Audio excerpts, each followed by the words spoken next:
রাধে বন্ধুরা, কেমন আছো সবাই? তোমরা আশা করছি সবাই ভালো আছো, সুস্থ আছো। আর আমার ভিডিওটা প্রথম থেকে শেষ পর্যন্ত দেখার জন্য অনুরোধ রইল। ভালো লাগলে লাইক কমেন্ট শেয়ার করবেন, আর নতুন বন্ধুরা আমার চ্যানেলটাকে সাবস্ক্রাইব করে পাশের বেল বাটনটা দাবিয়ে দেবেন। এটা অনেক দিন আগের ভিডিও, যখন সংক্রান্তির আগে আমি ঘরটর ঝেড়েছিলাম তখনের ভিডিও। কিন্তু ছোট ছেলে আমার অনেক অসুস্থ হয়ে পড়েছিল, তার জন্য আর ভিডিওটা আমি ছাড়তে পারিনি। অনেক লেটে দিচ্ছি, এখন ছেলে সুস্থ আছে তাই দিচ্ছি। আজকে পুরো ডিপ ক্লিন করলাম ঘরগুলোকে, উপর তারপরে চৌকি নিচু পুরো ভালোভাবে ঝাড়লাম। সব মাঝে মধ্যেই ঝাড়া হয়, কিন্তু ডিপ ক্লিন তো করা হয় না।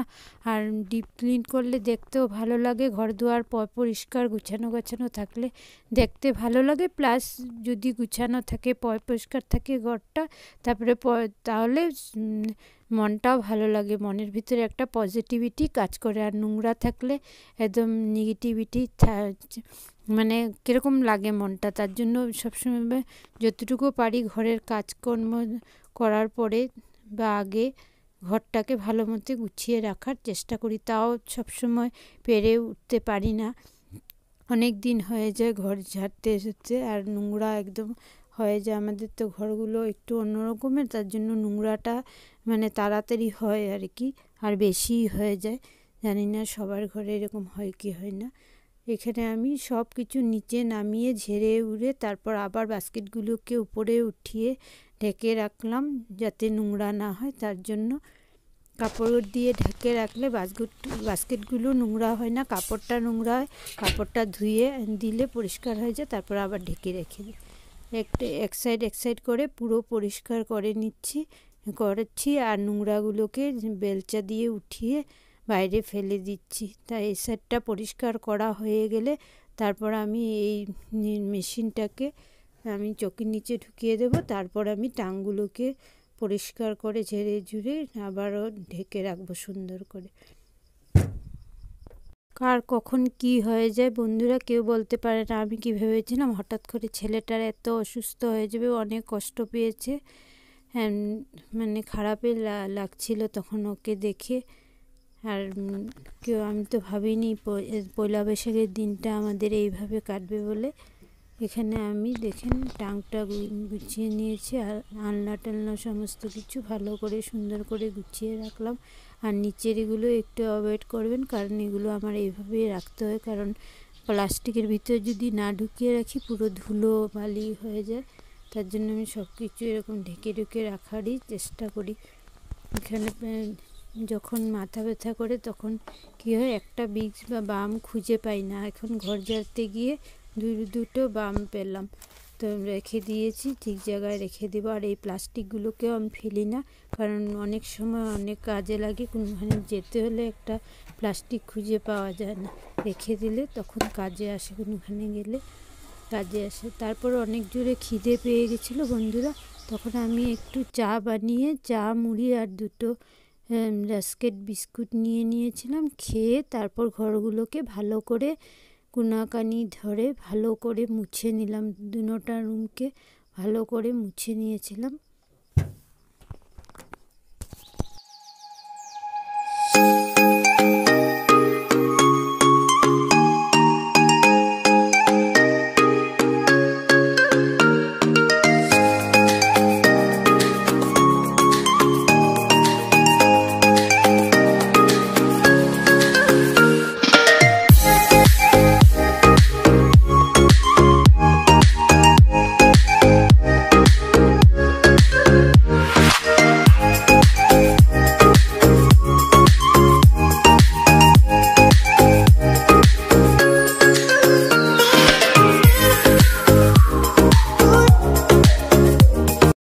এখানে আমি পুরো পরিষ্কার করে ঘরটা মুছে নিলাম। এখানে বিছানাটাকে সুন্দর করে গুছিয়ে উঠিয়েছি। এখানে ছেলের ল্যাপটপের টেবিলটা ভালো করে পরিষ্কার করে দিয়েছি। তারপর আমি শোকেসের উপরটাকেও ভালো করে পরিষ্কার করে গুছিয়ে রেখেছি, এভাবে গুছিয়ে রেখেছি যতটুকু পারি। আর এদিকেও আমার সমস্ত কিছু গুছানো হয়ে গেছে, ঝাড়াঝাড়ি করে সমস্ত কিছু গুছিয়ে ঘরটা মুছে পুরো পরিষ্কার করে নিয়েছি। এখন যাব কাপড় ধুতে। কিছু 1 বালতি কাপড় ভিজিয়েছি। কাপড় ধোবো, বাসন ধোবো, তারপর স্নান করে এসে রান্নাটা বসাবো। আর এদিকে আমি বারান্দাটাকেও ভালো করে ঝেড়ে নিচ্ছি। ঝেড়ে যত জাবড়া বেরিয়েছে সব এক জায়গায় করে নিয়েছি, নিয়ে বাইরে ফেলে দেব। ফেলে দিলে আমার ঝাড়াঝুড়ির কাজটা শেষ হয়ে যাবে। তারপর যাব আমি কলপাড়ে কাজ করতে। তাহলে দেখতে থাকুন। এখানে আমার বাসনগুলো ধোয়া হয়ে গেছে। এখন আমি এই বালতির মধ্যে কাপড়গুলো ভিজিয়ে রেখেছিলাম, এই কাপড়গুলো এখন কেচে নেব।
রাধে রাধে বন্ধুরা। ঘর ঝেড়ে কাপড় ধুয়ে বাসন ধুয়ে স্নান করে আস্তে আস্তে অনেক দেরি হয়ে গেছিলো, 1টা বেজে গেছিলো। তার জন্য আর আমি কোনো রান্না শেয়ার করতে পারিনি, আর রান্নাগুলো দেখাতে পারিনি। এখন দেখেন কি কি হয়েছে, আর একটু বাকি রয়েছে। ভাতটা বসিয়ে দিয়েছি, আর একটা সবজি হবে। আর কি কি হয়ে গেছে এগুলো আপনাদেরকে দেখাচ্ছি। এখানে কাঁঠাল আর আলুর তরকারি করেছি, এখানে টমেটোর চাটনি হয়ে গেছে, আর এখানে কুকারে ভাত বসিয়ে দিয়েছি। আলু, বেগুন, ঝিঙে দিয়ে একটা তরকারি হবে, আর তাহলে রান্নাটা শেষ হয়ে যাবে আমার।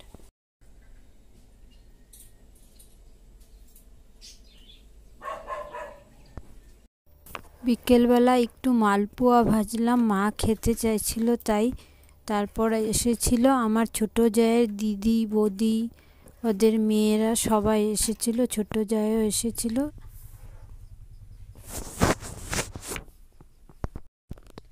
রাধে রাধে বন্ধুরা। এখন বাজে সাড়ে 8টা। অনেক সময় ধরে গল্প করছিলাম, ছোট জায়ের বৌদি দিদি সবাই এসেছিল, সবাই মিলে গল্প করছিলাম। আর ভিডিও করতে আমি ভুলে গেছি, ওরা জানে আমি ভিডিও করি, এবং যদি ওদেরকে বলতাম আমি একটু ভিডিও করি ওরা আসতো, ক্যামেরার সামনে আসতো, না করতো না। কিন্তু আমি তো ভুলে গেছি, সবাই মিলে এত কথা বলতে ব্যস্ত হয়ে গেছিলাম, যখন চলে গেছে তখন মনে পড়েছে আরে একটু ভিডিও তো করতে পারতাম। তাহলে কি করব, দুঃখের সহিত বলতে হচ্ছে যে আমি ওদের সাথে আপনাদেরকে দেখাতে পারলাম না, ওদেরকে দিদিকে, দিদির মেয়েকে দেখাতে পারলাম না। বৌদি আর বৌদির মেয়ে তো আমার ভিডিওতে অনেক সময় এসেছে, ওদেরকে আপনারা দেখেছেন, কিন্তু দিদি আর দিদির মেয়েকে আপনাদেরকে দেখাতে পারলাম না, অনেক খারাপ লাগছে। তো এখানে জগ এনেছে একটা, ইলেকট্রিক কেটলিটা আমাদের খারাপ হয়ে গেছে, তার জন্য একটা এনেছে গরম জল টল করার জন্য লাগে, গরম জল খাই আমরা সকালবেলা উঠে, এটার জন্য লাগে। তারপর তরকারি করলে কেটলির মধ্যে গরম জল করে ঝুলে দিয়ে দিলে ভালো হয়, এর জন্য কেটলিটা তো দরকারি জিনিস আনা হলো তার জন্য। আর এখানে ছেলেকে এখন খেতে দেব, দিদি ওরা এসেছিলো, ওরাও মিষ্টি এনেছিল, আমরাও মিষ্টি কচুরি এনেছিলাম, তাই ওকে এখন খেতে দেব। ও ছিল না বাড়িতে, এখন এসেছে।